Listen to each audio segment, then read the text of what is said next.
Bonjour, bonsoir. Nous allons un peu parler de la saison 2 de Ring of Power qui vient de se terminer récemment. Avant de parler de l'histoire dans sa globalité, je vais juste revenir très rapidement sur le visuel.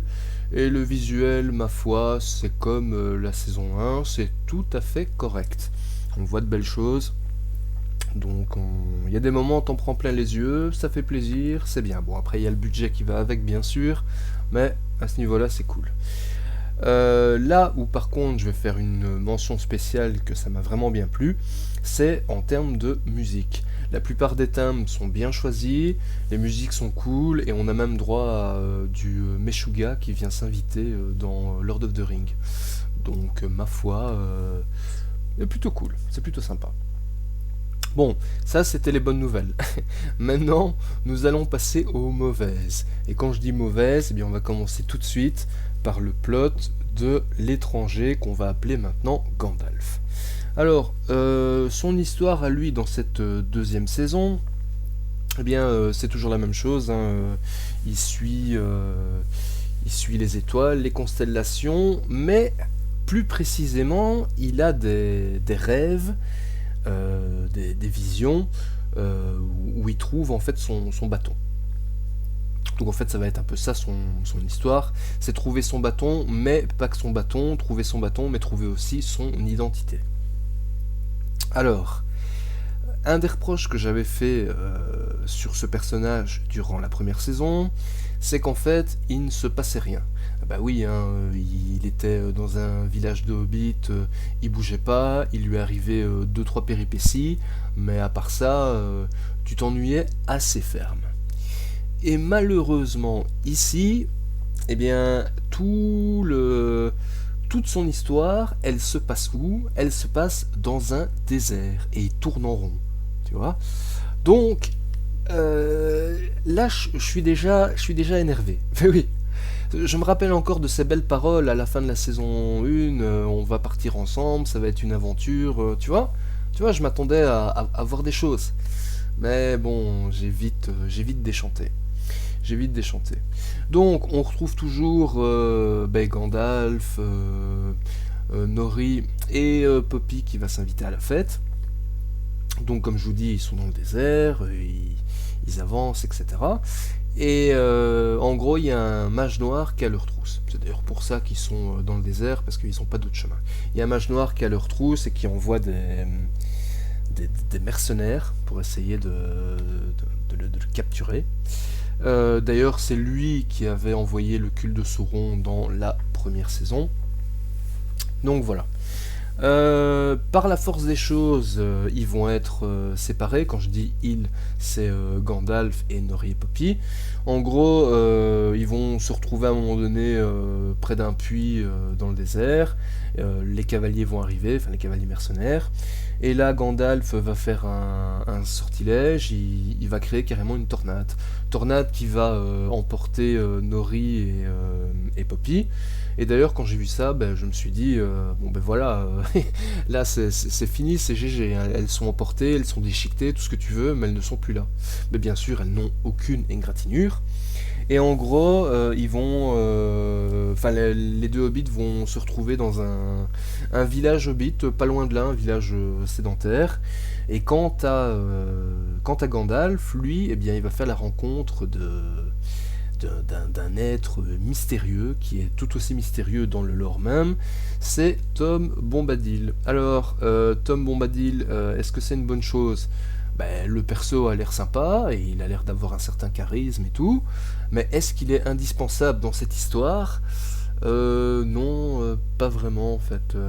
Il était déjà pas indispensable dans les films, d'ailleurs c'est pour ça que tu ne le vois pas.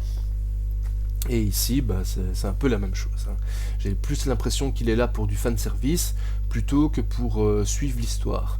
Sachant qu'en plus, les quelques phrases qu'il va distiller à Gandalf, ça sera plus des phrases à énigme, tu vois, du style, à un moment donné, il va lui dire c'est où tu vas secourir tes amis, ou alors tu suis ton destin, voilà, et s'il fait pas d'énigme, il va faire des chansons. Enfin, dans tous les cas, ça sera jamais très clair. Bon, honnêtement, j'ai pas grand-chose à dire sur ce plot, à part que c'est le vide stellaire, intersidéral, tout ce que vous voulez, hein. Il se passe pas grand-chose. Le mage noir, tu pourrais te dire, ah, il va y avoir une super confrontation, comme Gandalf contre Saruman, mais dans la réalité, ce n'est pas le cas. Tu verras le mage noir en face de Gandalf dans le dernier épisode. Le mage noir qui va essayer de se faire passer pour un gentil, tu vois, du style, c'est pas moi qui ai envoyé les cavaliers, etc. Faut savoir que les cavaliers mercenaires travaillent pour lui parce que ils sont maudits. En fait, ils ont une malédiction de la chair et ils espèrent que en suivant les ordres du mage noir, eh bien que la malédiction sera levée. Voilà, sachant qu'en fait, apparemment, c'est un peuple où il y avait des anciens rois. Donc, on peut supposer peut-être qu'ils auront des anneaux de pouvoir plus tard, on ne sait pas. Mais donc voilà, le mage noir en face de Gandalf, t'as les cavaliers mercenaires qui arrivent, ils mettent leur lame sous la gorge de Nori et Poppy. Et là, le mage noir, il fait genre, il est gentil, tu vois. Donc, il va prendre un des cavaliers mercenaires, il va l'envoyer carrément dans le mur, il va le tuer, quoi, tu vois. Et là, le reste des cavaliers mercenaires, quand ils vont voir ça, au lieu de, ben, je sais pas, à la base, tue les hobbits directement, tu vois. Tu vois que le mage noir écoute pas, tue les hobbits, ou alors continue à menacer. Ben non, ils vont voir ça, ils vont faire, oh, il est trop fort, au secours, faut qu'on s'en aille, tu vois. Enfin bon, ça a pas trop de sens. Bref. Pour en finir avec cette rencontre, ben, Gandalf va se rendre compte que le mage noir il est pas cool, et ça va se terminer là. Il y aura pas spécialement d'affrontement, de combat épique. Il y aura pas grand chose en fait. Il y aura pas grand chose.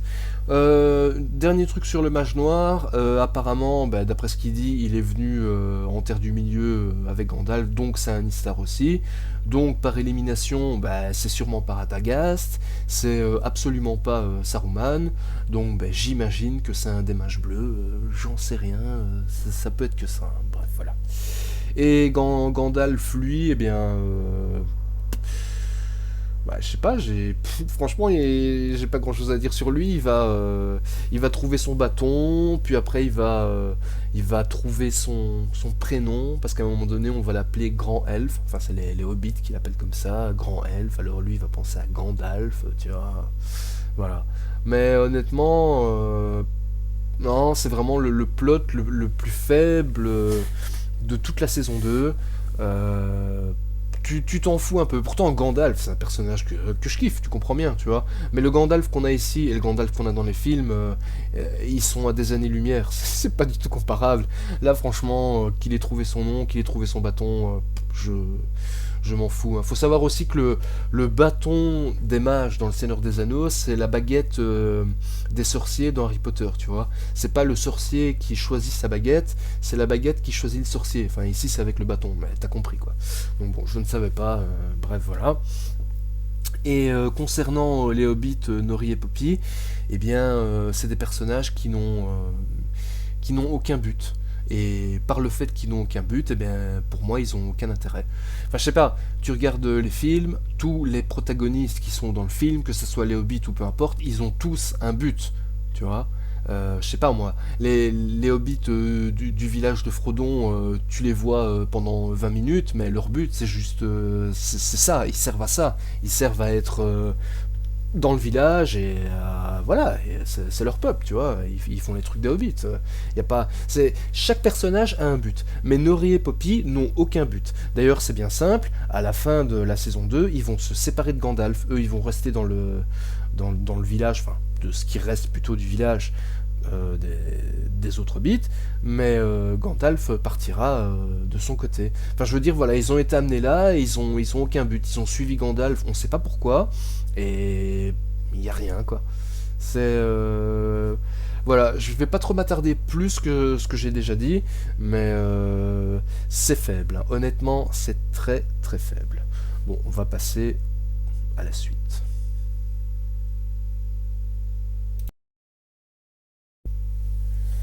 Bon, maintenant, on va passer sur Isildur, Théo et Arondir. Alors, Isildur, quand on le retrouve, il est en mauvaise posture. Il est dans une caverne et il s'apprête à servir de repas à des araignées géantes. Il sera sauvé par son cheval et finira dans un avant-poste numénorien peuplé par des hommes du Sud, ceux qui n'ont pas succombé au retour de Sauron. Là-bas, il créera quelques liens et finira par se rapprocher dangereusement d'une femme. Je dis dangereusement car elle a la marque de Sauron sur le corps, ce qui, une fois qu'Isildur s'en rendra compte, compliquera leur relation. Les choses deviendront plus sérieuses en fin de saison, lorsque le fils de Ar-Pharazôn débarquera et apprendra à Isildur que son père est démis de ses fonctions car considéré comme traître. Suite à ça, il repartira vers Numénor, non sans avoir embrassé la femme qu'il avait rencontrée. Alors, ici, parmi toutes les choses que je viens de vous dire, le seul fait important, c'est qu'Isildur a survécu. Je suis désolé, mais aucun événement qui se passe dans ce plot n'a d'importance. Les liens qu'il essaie de créer avec Théo et les autres personnages ne fonctionnent pas, car ils n'ont pas assez de temps d'écran, et donc pas suffisamment de temps pour être développés. Rien n'a d'importance, ses relations, son histoire d'amour, on s'en fout. Ça devient plus intéressant quand il apprend pour son père, mais ça se résume à une scène de 10 minutes à la fin de l'épisode 8. Cela m'attriste quand je me dis qu'on ne parle pas d'un personnage lambda. Non, on parle d'Isildur. On parle d'un personnage au grand destin. Je me rappelle dans la saison 1, lorsqu'il entend une voix mystérieuse venant de la terre du milieu, comme si celle-ci l'appelait. Mais ici, aucune dimension mystique concernant son destin, on préfère rester terre à terre. Un peu trop. La seule chose qu'on apprend, c'est qu'il a survécu. Et bien entendu, c'est quelque chose que l'on savait déjà. Donc au final, ce plot ne nous apprend rien. Concernant Théo et Arondir, Théo est toujours en pseudo-crise d'adolescence, même s'il a pris un peu de maturité depuis la première saison. Il se tient toujours pour responsable pour la mort de sa mère, et ses liens avec Arondir semblent être au plus bas. Mais à part sa rencontre avec des Ents, on ne retiendra rien d'autre. C'est d'ailleurs pour ça qu'on voit une Ent femelle, une petite touche de fanservice pour ne pas qu'on dise que c'est le vide absolu. Arondir, lui, a encore moins de temps d'écran que Théo, et à part son face-à-face avec Adar sur le champ de bataille, on ne verra rien d'autre. D'ailleurs, lors de cette confrontation qu'il perd, il se fait transpercer par la lame d'Adar, mais n'a plus aucune blessure l'épisode suivant. Donc, je ne sais pas s'il a été soigné par un anneau des elfes, mais ça aurait été bien de nous le montrer. Au final, ce plot est décevant. Isildur ne nous apprend rien, et les side caractères comme Théo ou Arondir sont juste là pour enrichir l'histoire des protagonistes principaux, mais sans succès, car leur propre histoire ne mène à rien, ils n'ont pas de but, ils sont juste là. C'est dommage, j'aime le personnage d'Isildur, j'aime l'acteur, selon moi il aurait les épaules pour être un des main protagonistes de la série, mais il est mal implanté dans cette saison.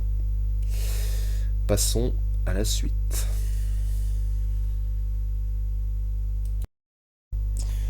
Alors maintenant, on va passer sur Adar et sur le traitement des orques.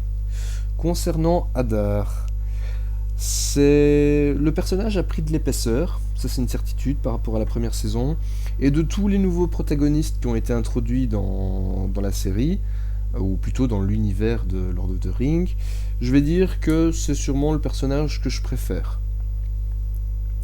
Maintenant, son plot à lui, qu'est-ce que c'est ? Eh bien, c'est un peu le prolongement de ce qu'il a fait dans la saison 1.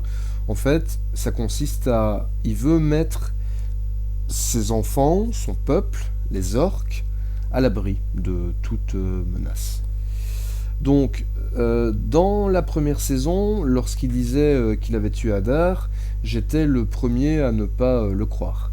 Je l'ai dit, pour moi c'est 100-0 pour Sauron, c'est un match-up qui n'existe pas, donc montrez-moi, expliquez-moi comment il a réussi à vaincre Sauron. Et cette question est répondue dans la saison 2, on nous montre exactement ce qui s'est passé. Je ne vais pas revenir dessus parce que je m'y attarderai plus longuement plus tard dans cette critique, mais au moins ils l'ont expliqué. Concernant son histoire, ou plutôt ses origines, on sait qu'apparemment il a été maltraité par Morgoth, et il a été sauvé par Sauron. Donc je sais pas ce qui a fait qu'il a voulu prendre la place de Sauron à un moment donné. Probablement parce que Sauron ne considérait pas les orques comme lui les considère. Pour Sauron, c'est plus des esclaves qu'autre chose, de la main-d'œuvre, si on peut dire. Donc à mon avis, c'est ça qui a commencé à créer des tensions. Mais donc dans tous les cas, une fois que Sauron a été tué, bah évidemment Hadar il n'était pas dupe, il savait bien que Sauron allait se réincarner, qu'il allait revenir, et c'était une crainte même pour les orques. Et du coup, ici, bah, il entend les rumeurs du retour de Sauron, et il décide d'en finir une bonne fois pour toutes. Pour cela, il va essayer de tenter de s'allier à Galadriel, et plus particulièrement à l'anneau de Galadriel. Et bon, c'est une vaine tentative, hein, parce que ça ne fonctionnera pas. Et malheureusement pour lui, il aura le destin que Sauron a eu au début de la saison 2, c'est-à-dire qu'il va mourir exactement de la même façon, des orques qui vont le transpercer de leur lame. Donc au fait, quand tu regardes réellement le parcours d'Adar, en fait, à quoi il a servi dans cette série? Il a servi à ce que le Mordor devienne le Mordor, en fait. On va dire que sans lui, le monde du destin ne serait pas entré en éruption. Donc, ouais. C'est c'est pas mal, bah, comme je dis, ça va quoi. C'est pas super incroyable, mais ça va. J'aurais préféré, enfin, l'histoire aurait pu se faire sans qu'il existe. Bon, il est là. Donc voilà.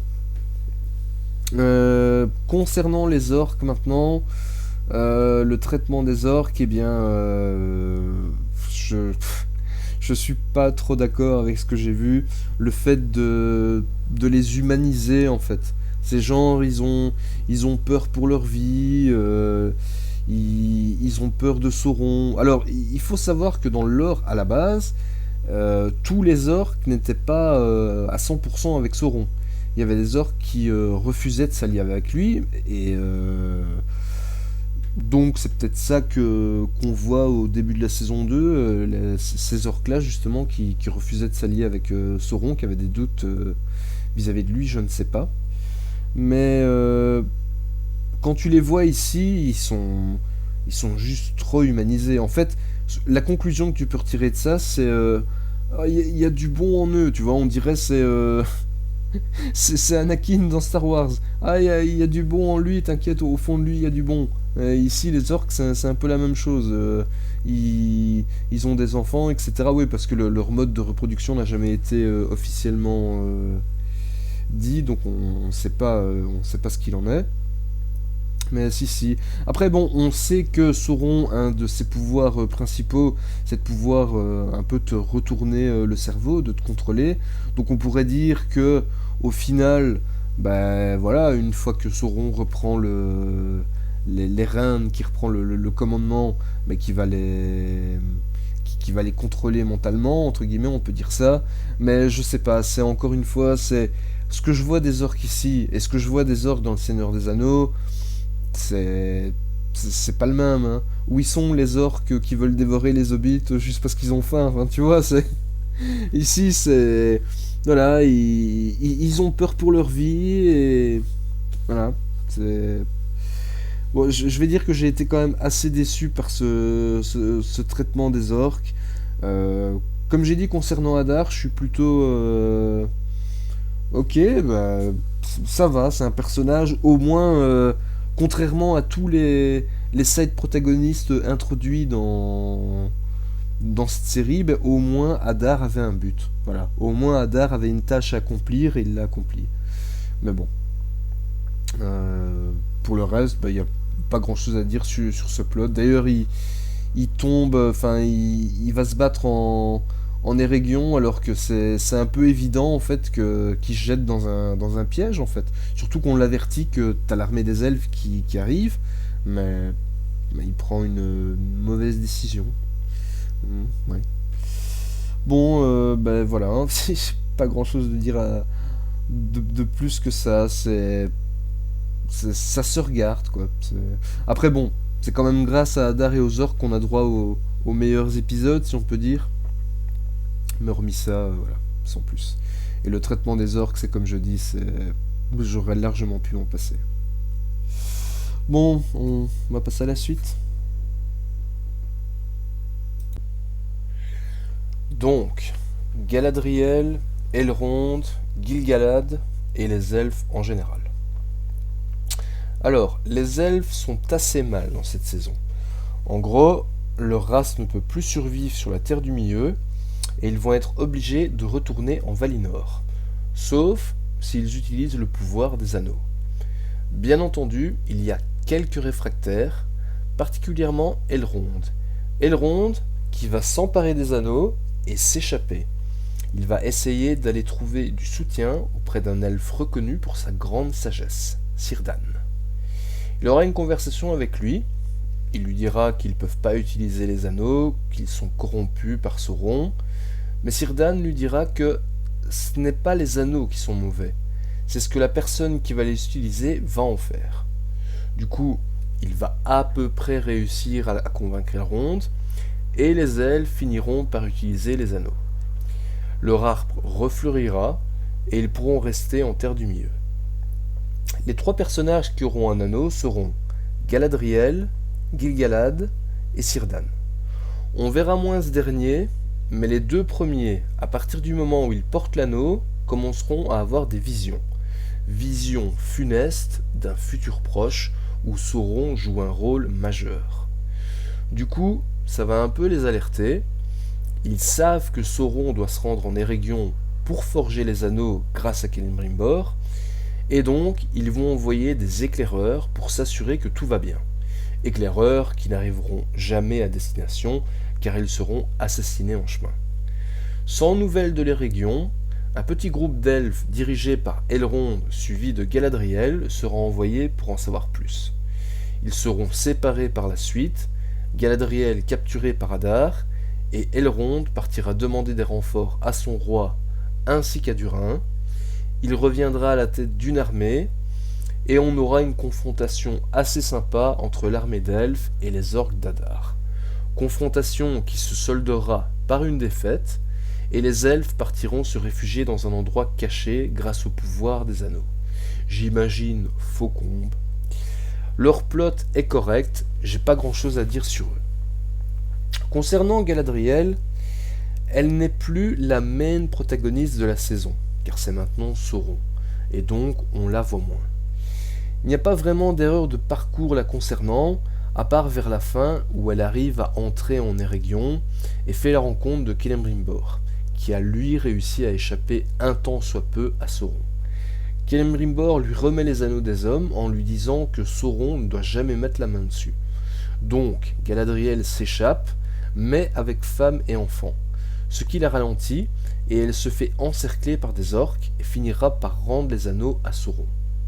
Je sais que, évidemment, Sauron aura les anneaux des hommes, mais j'ai plus l'impression que cela est fait pour ceux qui ne connaissent pas les films, histoire de laisser un espoir. Elle va peut-être réussir à s'échapper. Oui, mais non. Hormis cela, j'ai aussi eu l'impression qu'elle est moins dans la vengeance, surtout à partir du moment où elle fait l'acquisition de son anneau. Elle est un peu plus introvertie, et j'ai préféré cela.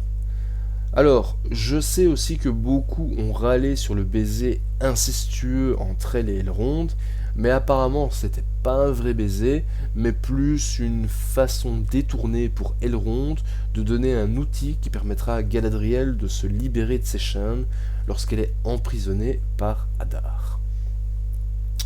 Concernant Gil-galad et Elrond, j'ai pas grand chose de plus à dire. Gil-galad prend de l'épaisseur, Elrond est encore sympa. Globalement, j'aime bien ces 3 protagonistes. J'aime bien les acteurs aussi. Ce que j'aime moins, c'est les elfes lambda. Je sais pas, dans les films, il y a toujours un peu de mystère les entourant. Ils voient ce qu'on ne peut pas voir, ils entendent ce qu'eux seuls peuvent entendre. Sur le champ de bataille, ils ont une grâce et une agilité incroyables. Mais ici, j'ai l'impression que tout cela est absent. À part Arondir qui lui en fait trop, Les autres elfes sont limite traités comme des hommes normaux. Il n'y a qu'un moment où je me suis surpris à voir un elfe agir comme tel, faire des acrobaties, tirer des flèches avec élégance, mais celui-ci meurt tout de suite après. Leur plot est correct, ça se laisse regarder, mais j'aurais aimé un peu plus de justesse concernant leur race. Bon, on va passer à la suite. Alors, parlons un peu de Ar-Pharazôn et des Numénoriens en général. Donc, ici, le plot, c'est l'ascension de Ar-Pharazôn et donc la scission du peuple numénorien, donc entre les Faithful, ceux qui croient aux elfes, et les Kingsmen, les hommes du roi. En fait, cette scission devient de plus en plus évidente.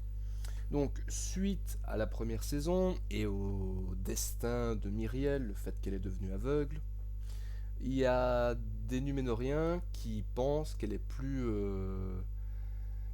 plus les épaules pour pouvoir diriger son royaume, en fait, tout simplement.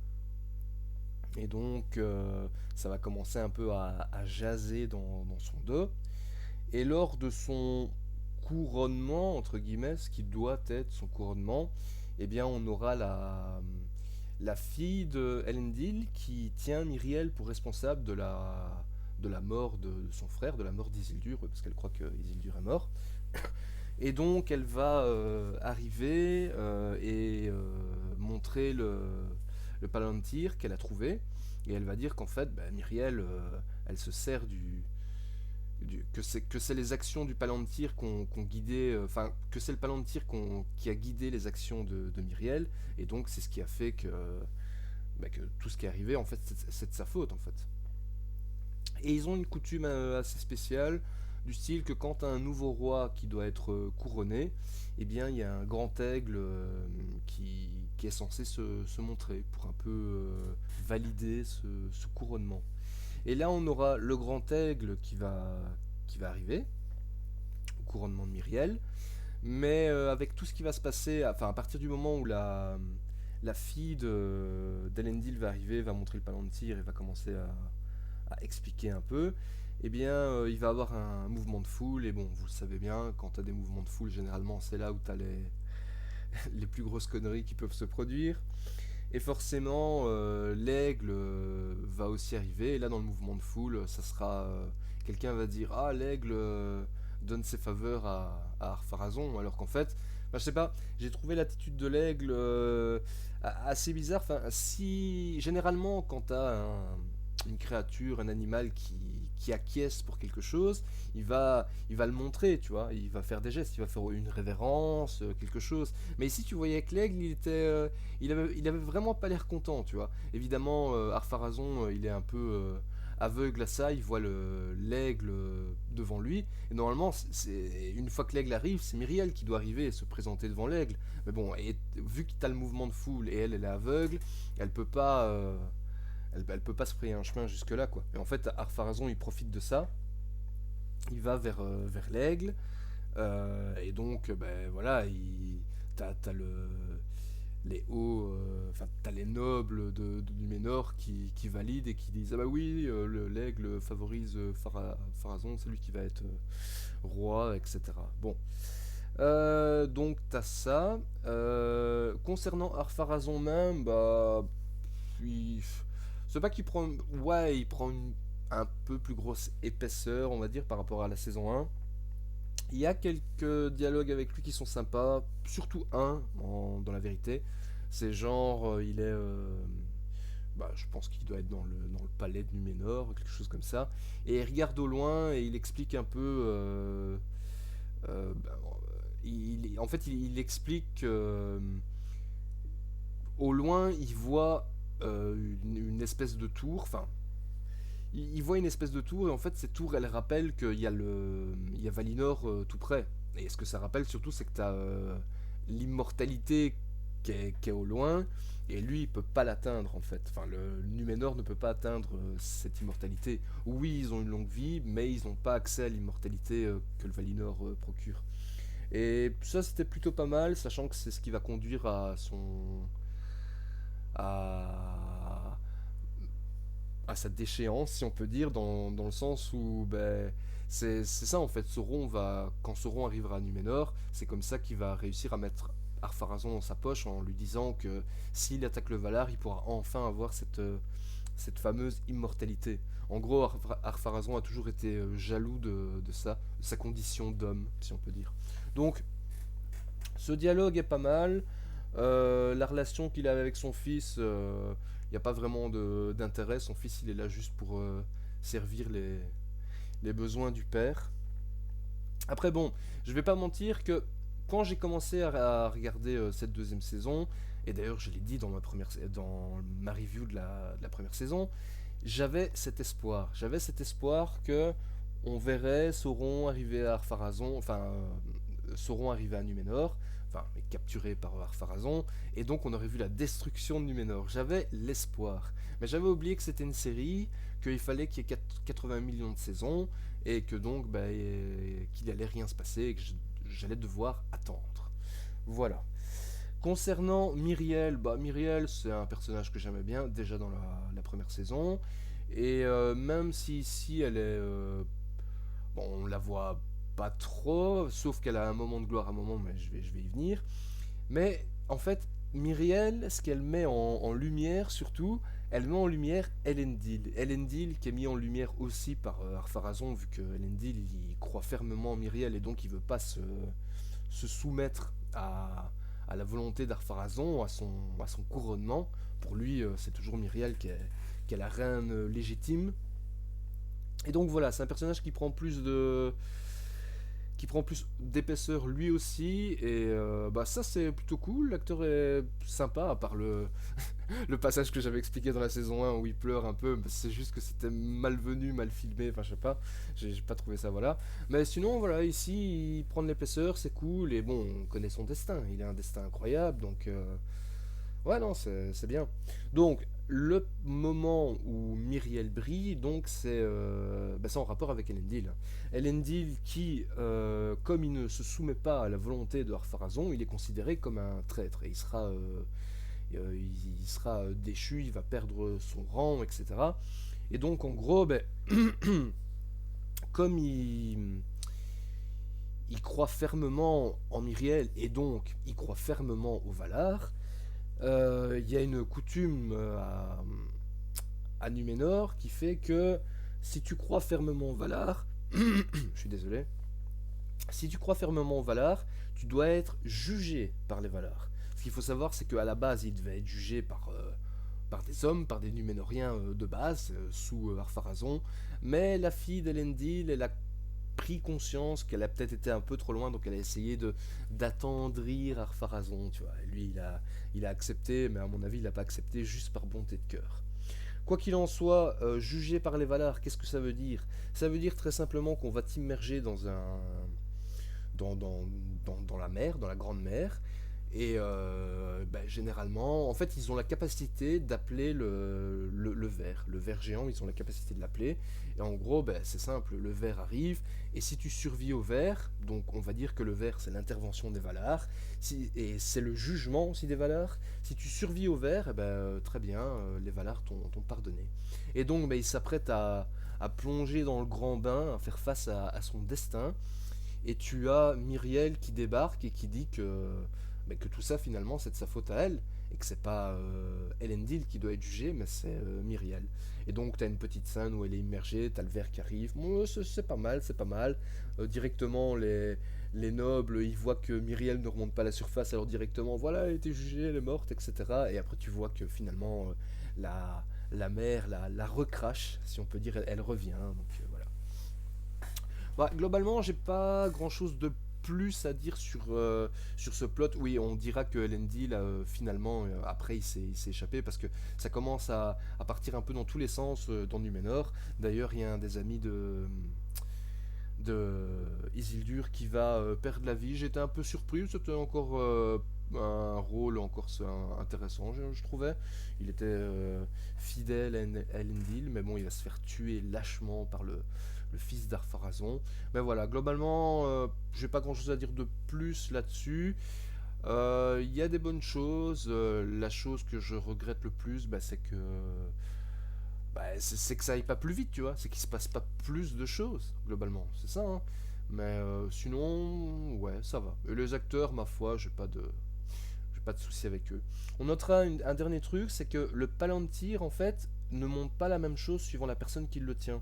Par exemple, quand Myriel regarde dans le Palantir, elle voyait la destruction de Numénor. Alors que Elendil, quand il touche le Palantir, je crois, il voit d'autres choses. Et par exemple, Ar-Pharazôn, lui, quand il touche le Palantir, lui, il voit directement Sauron. Tu vois. Et d'ailleurs, ça introduit assez rapidement dans la deuxième saison. Et quand j'ai vu ça, je me suis dit, bah, il y a des chances que, que Ar-Pharazôn débarque à la fin de la saison 2. Parce qu'il y a un moment, je me suis fait une raison. Je me suis dit, c'est pas possible qu'on va voir Sauron à Numénor. Et donc, je me suis dit, mais peut-être qu'on va voir Ar-Pharazôn arriver sur la Terre du Milieu et capturer Sauron, sauver les elfes, tu vois, parce que je pensais pas que les nains arriveraient, mais ça ne s'est pas fait. Enfin voilà, comme d'habitude, série, longueur, et ennui. Voilà. Mais tout n'est pas mauvais sur les Numénoriens, je ne dirais pas ça. Bon, on en a fini ici, et on va bientôt en avoir fini tout court. Encore un plot, je crois. C'est parti. Venons-en à Durin et à Khazad-dûm. Bon alors, déjà d'emblée, c'est mon plot préféré. Ça, c'est une chose claire et nette. Ici, on a des choses à raconter, et ma foi, pour la plupart, c'est bien raconté. Donc ici, le plot, eh bien, c'est très simple. Très tôt dans la deuxième saison, c'est-à-dire à l'épisode 2, je pense, les nains, ou plutôt Durin, on va dire, Durin 3, fait l'acquisition d'un des anneaux de pouvoir forgés par Celebrimbor et Sauron. Bien entendu, l'anneau est maudit, et tout le plot va consister en fait à la descente aux enfers de Durin 3, en fait, tout simplement. Hein. Qui, à cause de l'anneau, va être de plus en plus greedy et va vouloir de plus en plus de richesses. Non sans rappeler un peu Smaug au final. Hein. C'est un peu ça. Et donc on aura cette relation qui était déjà conflictuelle dans la première saison, mais on aura toujours cette relation entre le père, le fils, Durin 3 et Durin 4, avec le fils qui va se rendre compte que son père est en train de sombrer dans l'abîme. Et le père qui va être aveugle et qui ne va voir que la richesse. En gros, tout commence lorsque le mont du destin va entrer en éruption. Ce qui va se passer, c'est qu'en fait, cette éruption va créer un espèce de choc sismique qui va se répandre dans la terre du milieu et ça finira par atteindre Khazad-dûm.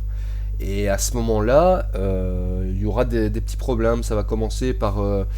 ils vont perdre par exemple l'accès à la lumière. Et ils n'arriveront plus à la retrouver.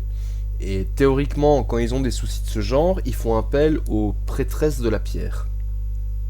Et d'ailleurs, on les voit ici.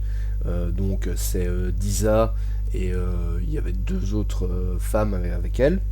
Et donc, elles essayent de chanter, d'être en communion avec la montagne, mais bizarrement, ils n'y arrivent pas. La montagne ne leur répond pas. Et ce qui va redonner la lumière, quand je dis la lumière, c'est surtout pour le fait de... La lumière leur sert pour leur culture, en fait. Pour pas qu'ils qu'ils se retrouvent sans rien manger, en fait, tout simplement. Hein. Et la personne qui va redonner la lumière, c'est le roi du Rhin grâce à son anneau. Parce qu'en fait, comme il le dit, grâce à son anneau, il voit la montagne. Il voit toutes les richesses que la montagne contient. Et c'est ça qui va faire qu'il va être de plus en plus greedy, qui va vouloir creuser de plus en plus loin. Et sans se rendre compte qu'il va lui-même... en fait, les avertissements qu'il avait donnés dans la saison 1, qu'il avait donné à son fils de ne pas creuser trop profondément, eh bien, il va les enfreindre lui-même. À cause de ça. Et donc, on aura des scènes qui seront assez sympas, comme Durin 4 le dit lui-même. C'est genre, il voit que son père est corrompu par l'anneau, mais quand il regarde son père, il voit dans ses yeux que son père est toujours là en fait. C'est, je sais pas, c'est bien trouvé, je trouve. C'est plutôt sympa. Et donc, on aura droit à ça. Puis on aura droit aussi à une petite rencontre entre Elrond et Durin 4, Durin le fils, car Elrond s'apprête à aller défendre Erégion, et il sait bien qu'il aura pas assez de troupes, donc il demande de l'aide aux nains en fait. Et évidemment, Durin, il accepte. Et au moment où Durin s'apprête à partir avec ses armées, ou plutôt même je devrais dire que ses armées sont déjà parties, eh bien on lui apprend qu'en fait son père il est en train de creuser de plus en plus profondément par lui-même, hein, il a besoin de personne, il creuse, et que si ça continue comme ça, si Durin part à la guerre, quand il reviendra, eh bien il y aura plus de Khazad Dûm, hein, son, son père aura détruit la cité, si on peut dire. Donc voilà, pour finir, il part pas. Et arrivera ce qui arrivera évidemment, hein. Le père va creuser de plus en plus profondément, et le Balrog qui était déjà semi-éveillé, et bien là il va être totalement éveillé, hein. C'est ce qui va se passer. Et d'ailleurs, la dernière scène le concernant, c'est une scène que j'apprécie encore assez. C'est genre à la fin, au bord du précipice, si je peux dire, il va se rendre compte que l'anneau le corrompt. Il va, euh, il va l'enlever, il va réussir à l'enlever de sa main, et il va se jeter sur le Balrog dans l'espoir d'en finir. Mais bien entendu, t'as compris que c'est malheureusement pas Durin qui pourra faire ce miracle. Non, non, on aura besoin de Gandalf. Donc voilà. Et à la fin, eh bien, on retrouvera le Durin fils, qui est à présent le nouveau roi, sauf qu'apparemment il a de la famille, genre par exemple un frère, il y a d'autres clans nains aussi, et toutes ces personnes ne reconnaissent pas en lui le légitime successeur de son père. Donc ils vont essayer de prendre sa place probablement, et du coup on aura un petit, enfin il va avoir un petit regard sur les anneaux sur les anneaux des nains, parce que alors que lui-même disait que jamais il les utiliserait, et qu'il l'a même promis à sa femme que jamais il les utiliserait, là il a un petit regard du style s'il n'a pas d'autre choix, il devra utiliser l'anneau de son père.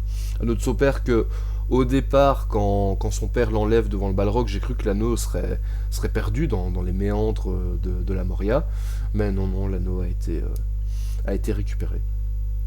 Alors honnêtement, non, comme je dis, j'ai vraiment pas grand chose à dire sur ce plot. Pour moi, il y a pratiquement que des bonnes choses. Le visuel est bon, les musiques sont très bonnes évidemment. Euh, un autre de mes side caractères que je préfère avec Hadar, c'est bien entendu Disa. Disa qui est vraiment, c'est un personnage que j'affectionne beaucoup, déjà dans la première saison et ici aussi. Euh, hein, franchement, j'ai pas grand chose à dire, et limite, j'aurais préféré une saison que sur les nains. Honnêtement, honnêtement, s'il y a bien un plot à retenir, à prendre dans cette série, c'est le plot des nains. C'est cool, c'est plaisant à suivre, c'est très sympa. Donc voilà, comme quoi il n'y a pas que du mauvais dans cette série. Enfin après, il n'y a pas beaucoup plus de bon non plus, hein. Attention à pas aller trop loin, mais voilà. Bon, on va s'arrêter là pour ce plot, et nous allons passer à la suite.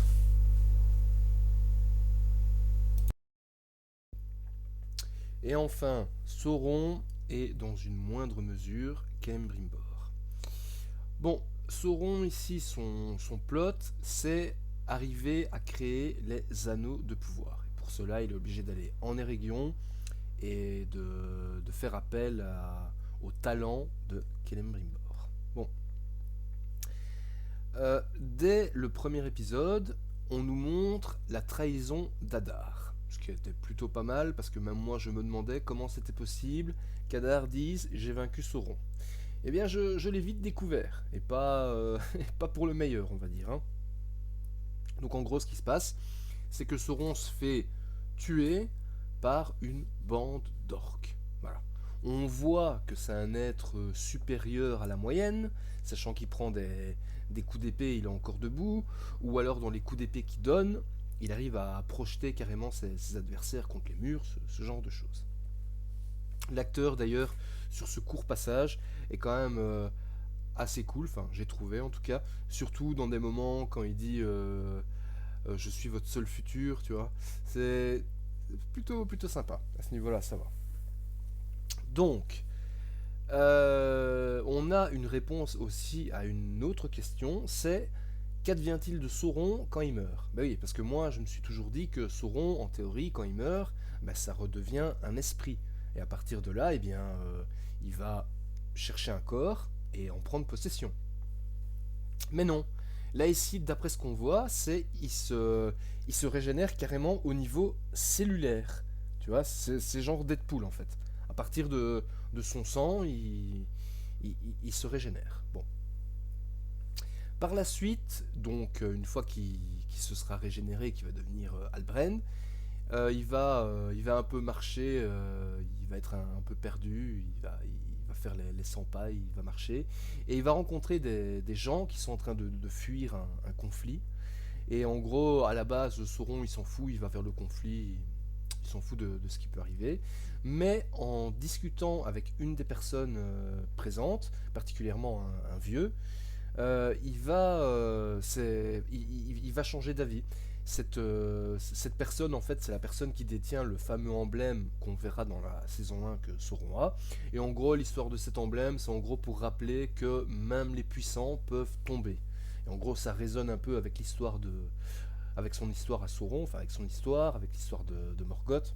Donc c'est pour ça qu'il a un certain attrait envers cet emblème. Donc, suite à cette discussion, il va changer d'avis et il va finir par prendre le bateau avec les autres. Et là, t'as le ver qui attaquera. Et ensuite, Galadriel, il fera la rencontre de Galadriel à ce moment-là. Encore par la suite, il va se faire capturer volontairement par des orques et il va se faire amener devant Adar. Et il finira son périple en Eregion aux côtés de Celebrimbor. Bon, dit comme ça a l'air, ma foi, pas mal, quoique en vrai non. Mais on va revenir sur certains passages qui m'ont assez perturbé, voire énervé. Bon, premièrement, venons-en aux phrases mal placées. Lorsqu'il est sur le bateau, quand le ver va attaquer, il va regarder la vieille personne qui a l'emblème et il va lui dire accrochez-vous à quelque chose. Tu vois, généralement, quand tu dis à quelqu'un accroche-toi à quelque chose ou fais attention à ceci, ça veut dire que tu as peur pour cette personne, tu tiens à cette personne. Tu vas pas dire ça pour rien, tu vois. Mais là, le ver attaque. La personne qui a l'emblème, t'as genre une poutre qui lui est tombée dessus, et c'est pas que Sauron va essayer de la sauver, tu vois. En fait, il va s'approcher de la personne, tu crois qu'il va essayer de la sauver, qu'il va dire quelque chose, mais non. Il prend l'emblème et il s'en va. Il le laisse mourir là. Donc maintenant, ma question c'est pourquoi avoir dit accroche-toi à quelque chose pourquoi tu montres de l'attention envers cette personne si tu ne veux pas la sauver? Alors que tout ce que tu avais à faire, c'était, je sais pas, tu montres le ver qui est en train de charger vers le bateau, tu fais un cut, je sais pas, sur le visage de Sauron, quelque chose comme ça, et boum, t'as le choc directement. T'as pas besoin de dire fais attention. Enfin, il n'y a aucune raison qui dise cette phrase. Donc ça déjà, c'est des attitudes qui m'ont énervé. Et ça, c'est le premier épisode. Hein. C'est ce qui est déjà assez incompréhensible en termes d'écriture, quoi. Tu vois, déjà à ce moment-là. Maintenant, on va revenir sur Sauron et sa puissance, entre guillemets. Euh, Comme j'aime à le dire, il y a deux sortes d'antagonistes ou deux sortes de vilains. tu vois. Tu as l'antagoniste tout puissant de base, et tu as l'antagoniste qui devient tout puissant, mais avec le temps, tu vois. Et malheureusement, quand tu vois les films, Sauron, il est tout puissant de base. Tu le vois bien dans ce qu'il fait, que tu regardes dans Le Seigneur des Anneaux ou que tu regardes dans Le Hobbit. Je rappelle quand même ce qu'il fait à Gandalf un moment, et encore, c'est même pas vraiment Sauron, c'est genre son esprit. Euh, voilà, il est tout puissant. Mais quand tu le vois ici, c'est pas du tout pareil.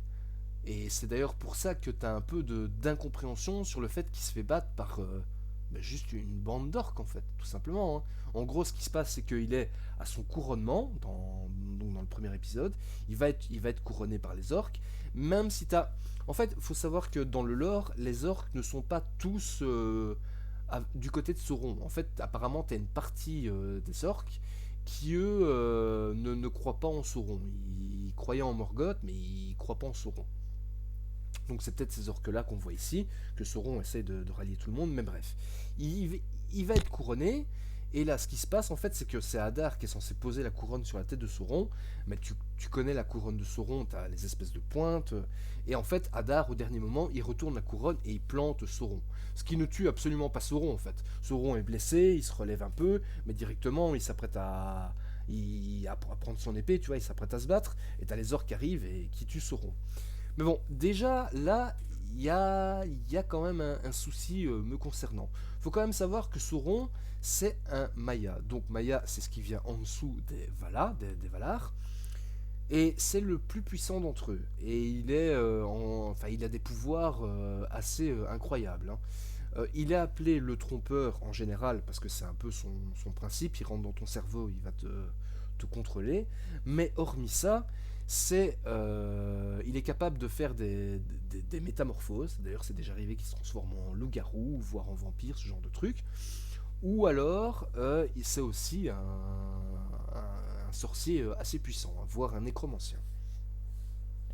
Donc, quand tu entends tout ça, et quand tu vois de quoi Sauron est capable dans les films, alors que c'est même pas vraiment Sauron dans les films, c'est juste son ombre, entre guillemets. Hein, donc bon, voilà, quand tu vois ça, tu te dis, il y a, y a un problème, tu vois. Ça ne peut pas fonctionner.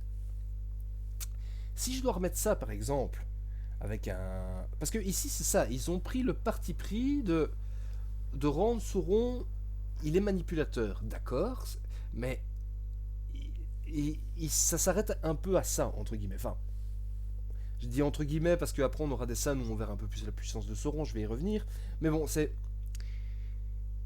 Par exemple, si tu prends Sidious dans la prélogie Star Wars, au final, t'as très peu de preuves de puissance de Sidious dans les premiers films, en fait.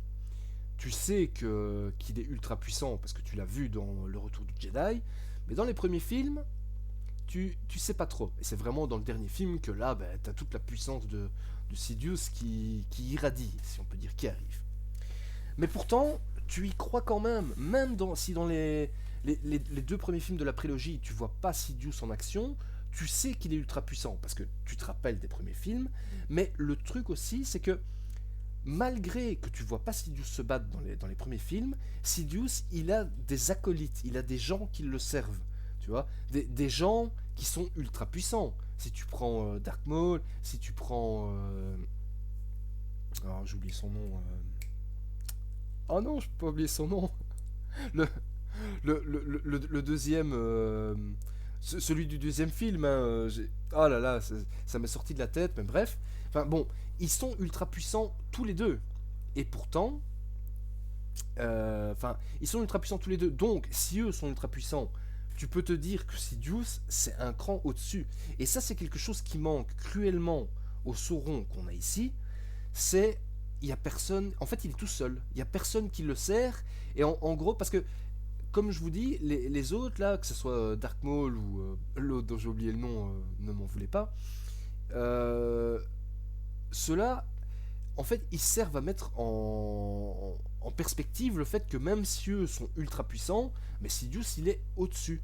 Alors que là, on a Sauron, il y a personne qui le sert, et vu ce qu'on voit de lui dans la série, enfin, t'as pas cette notion de force, même si s'il se bat pas, s'il attend le bon moment pour se battre, t'as pas cette notion de puissance. Bon, après, je compare avec Sidious, évidemment, j'exagère directement, sachant que, forcément, l'acteur fait beaucoup aussi.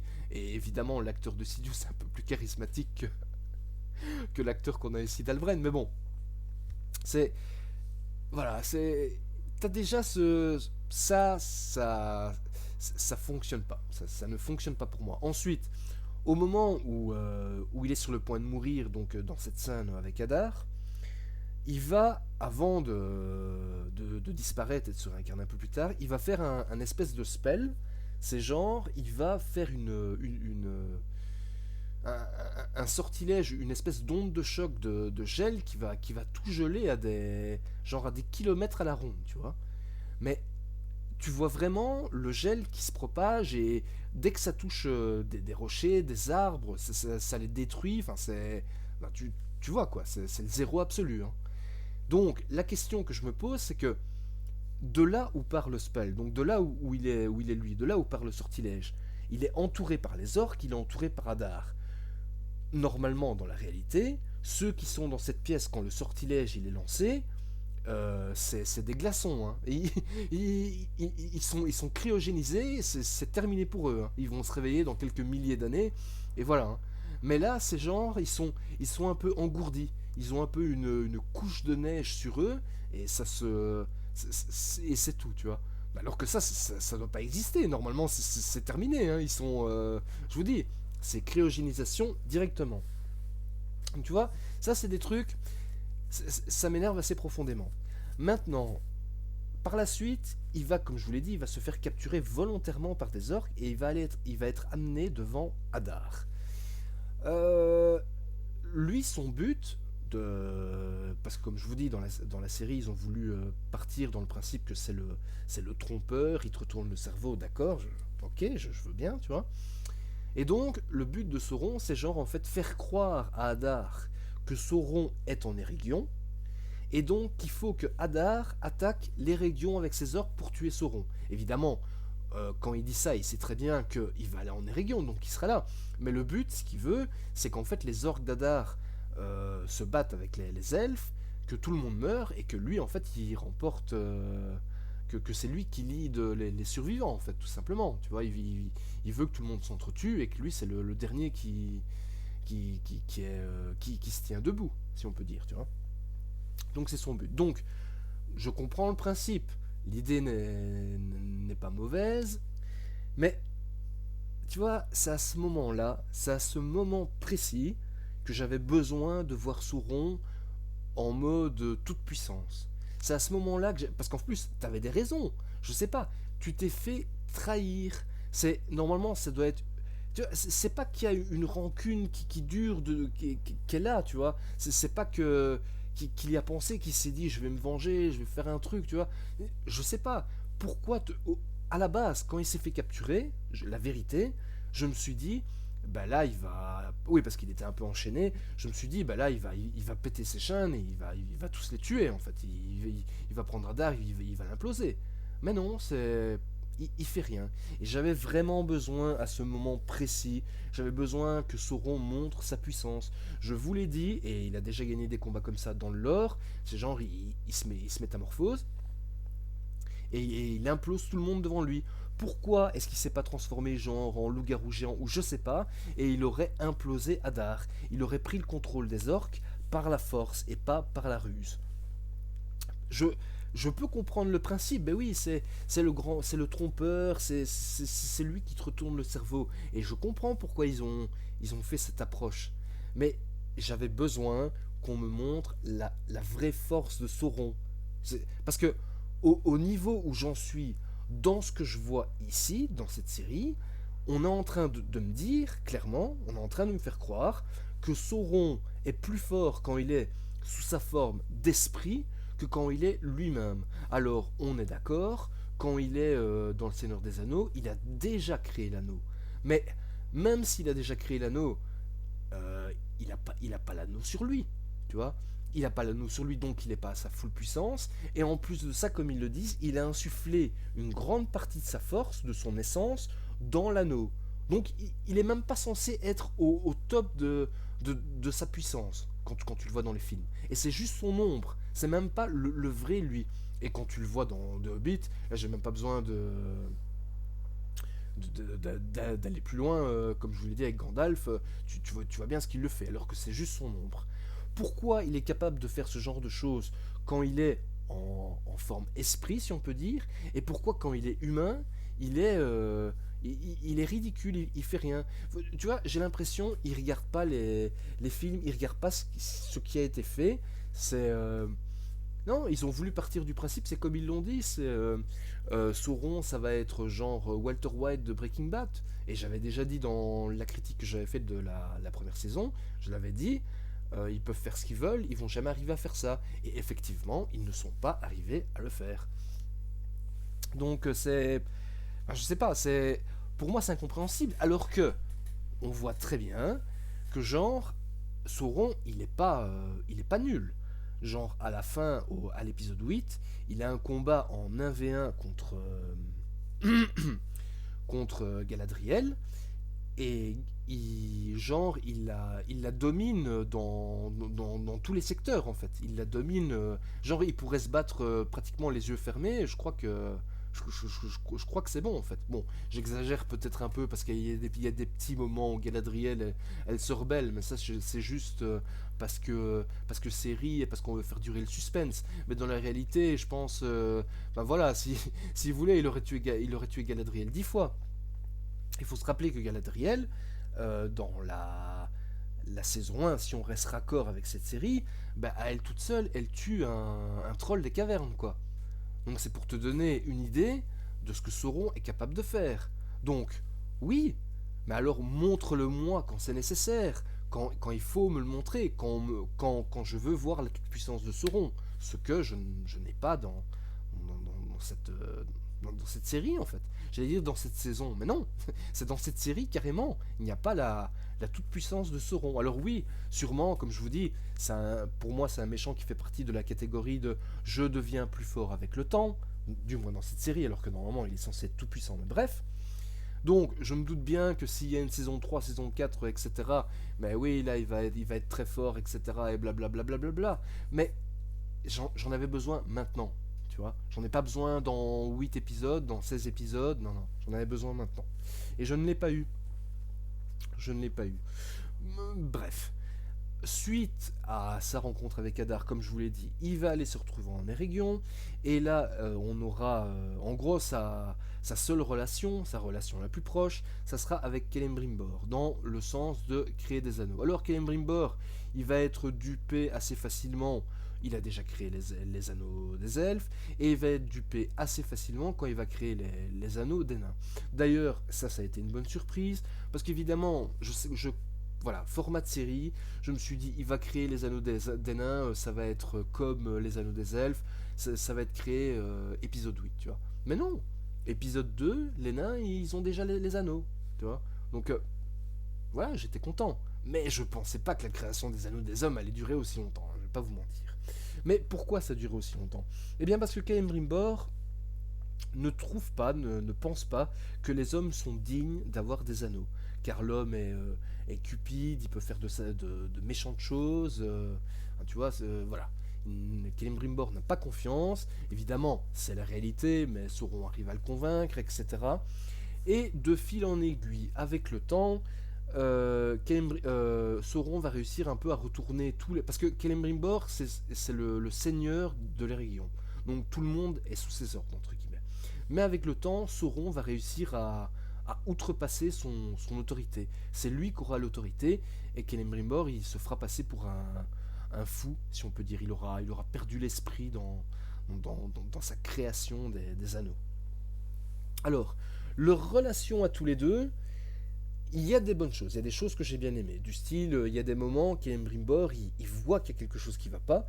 Du style, à un moment donné, c'est pas mal, parce que ça m'a fait penser à Matrix. En gros, Celebrimbor est dans un espèce une boucle en fait, une boucle temporelle où il voit des choses qui se répètent, genre par exemple un rat ou je crois que c'est une souris qui revient à chaque fois au même endroit, au même moment, tu vois, des trucs comme ça.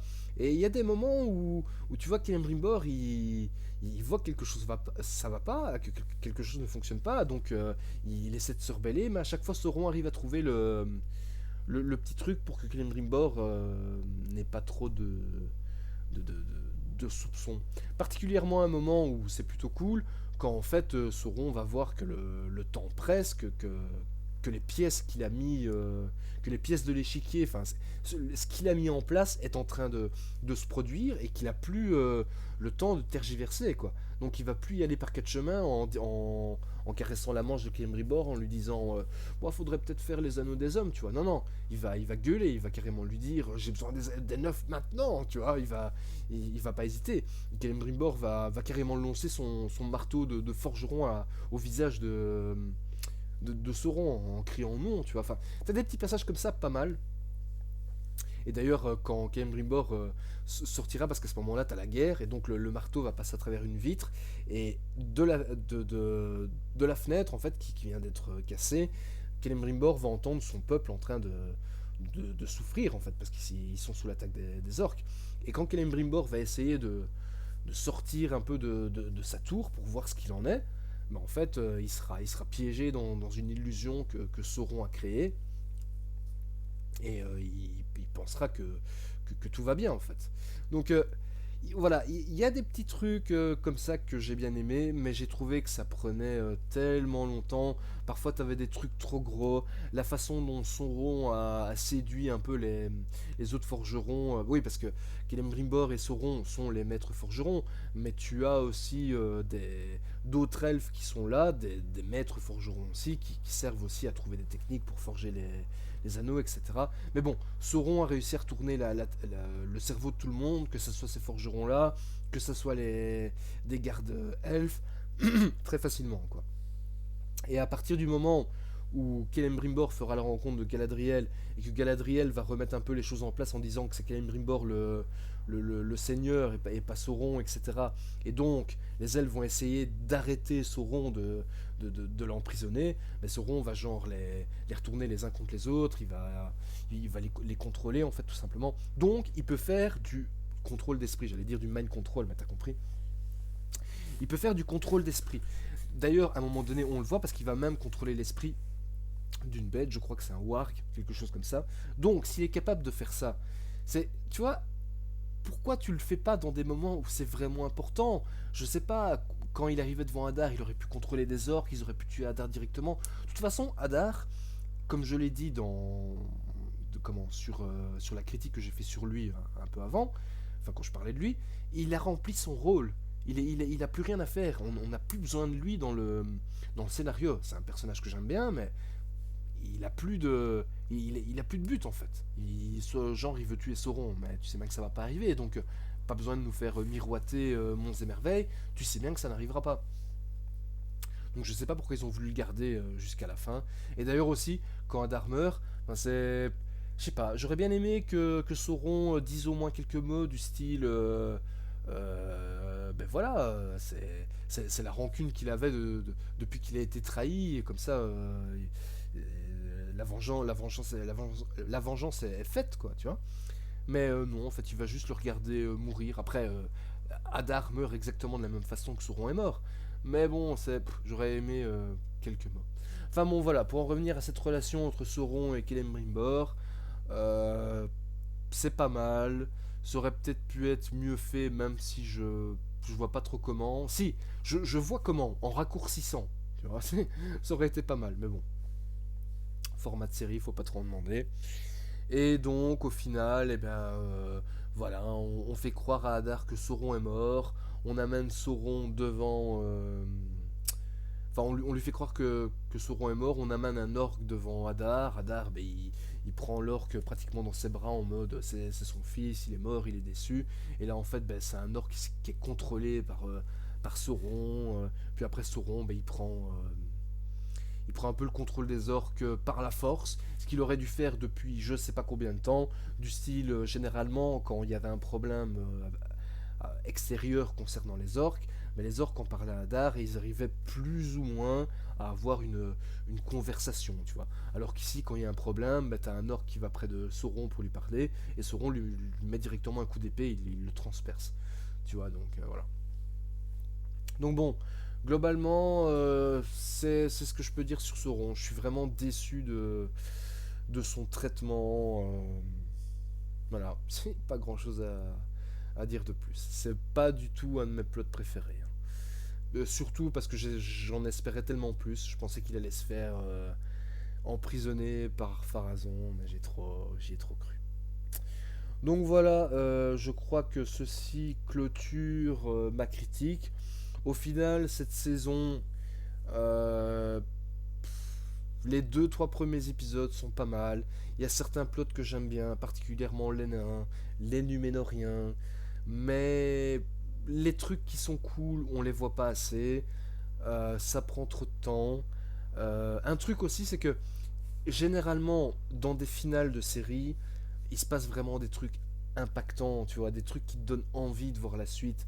Et là, au final, bah, l'épisode final de cette saison 2, bah, ça tombe un peu à l'eau, il se passe pas grand chose, quoi. Bah, au final, Sauron a de nouveau le contrôle des orques, ses anneaux ont été forgés, les elfes sont à Foncombe, enfin, je crois que c'est Foncombe, les nains, tu sais pas, ils sont assez mal, enfin, il se passe pas vraiment de trucs incroyables, il y a rien qui me dit ah bah, je vais voir la troisième saison, ça va être dingue. Voilà.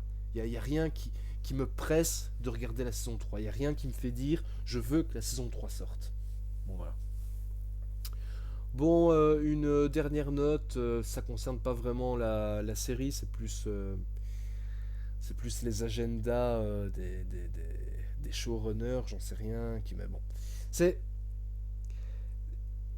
franchement, je regardais les films il y a encore pas si longtemps, et c'est incroyable de voir à quel point dans les films, il y a genre zéro mixité, ce qui est normalement raccord avec avec les bouquins, avec les livres. Et ici, il y a de la mixité à tout va. Enfin, je sais pas. Allez, euh, Poppy, elle trouve quelqu'un. C'est qui? C'est quelqu'un d'une race différente. Myriel, ben voilà, il suffit de rien pour qu'elle soit avec Elendil. Durin, ben forcément, il est avec Missa. Pff, je pense que j'en oublie encore. Oui, Arondir et Bronwyn dans la première saison. Isildur, ah oui, ça aussi. Isildur et la femme qu'il rencontre. Mais arrêtez avec cette fixité. Honnêtement, c'est pas que c'est dérangeant. C'est c'est juste, c'est pas nécessaire. Je comprends pas pourquoi enfin, c'est trop en fait, c'est trop. Tu vois, je ne savais pas que Isildur, ben, on n'en sait rien. Peut-être que peut-être qu'il aura des descendants avec cette femme-là, hein. Mais je ne savais pas qu'il avait des descendants blacks. Tu vois, c'est pas encore arrivé, mais enfin bon, tu vois vraiment que on pousse sur l'agenda, on veut absolument faire rentrer de la mixité partout. Et ça me... oh, c'est vraiment... voilà. Enfin bref. J'en ai fini avec cette critique pour de bon, cette fois. Bah oui, évidemment, hein, t'as compris, hein, s'il y a une saison 3, c'est évident que je vais regarder. Honnêtement, tu sais quoi? La série, elle aurait pu être bien, cette saison, si les épisodes, ils avaient fait 2 heures. Et si on aurait raconté plus de trucs. Parce que, au final, c'est pas embêtant d'être dans ce monde-là. Tu vois, quand il y avait un épisode qui sortait, ben, je le regardais et j'étais content de le regarder. C'est bien d'être dans ce monde-là, c'est cool, hein. Mais quand tu sais tout ce qui arrive, tout ce qui doit arriver, et ce que tu vois, le fragment que tu vois, c'est genre... non, c'est trop. Mais je l'ai déjà dit, hein. Mais cette série, c'est un peu ce que Bilbon disait concernant ce qu'il ressentait de sa propre vie depuis qu'il avait l'anneau. Cette série, c'est genre... C'est du beurre qu'on a tartiné sur sur une tartine trop grande. Tout simplement, en fait, tu vois. C'est tu prends quelque chose de petit et t'essayes de de tricoter autour une histoire plus complexe, alors que l'histoire est déjà énormément complexe. T'as juste à suivre les événements et à pas faire traîner, quoi. Mais bon. Bon, on va en rester là. Si vous avez écouté cette critique, eh bien, je vous remercie et je vous dis à la prochaine.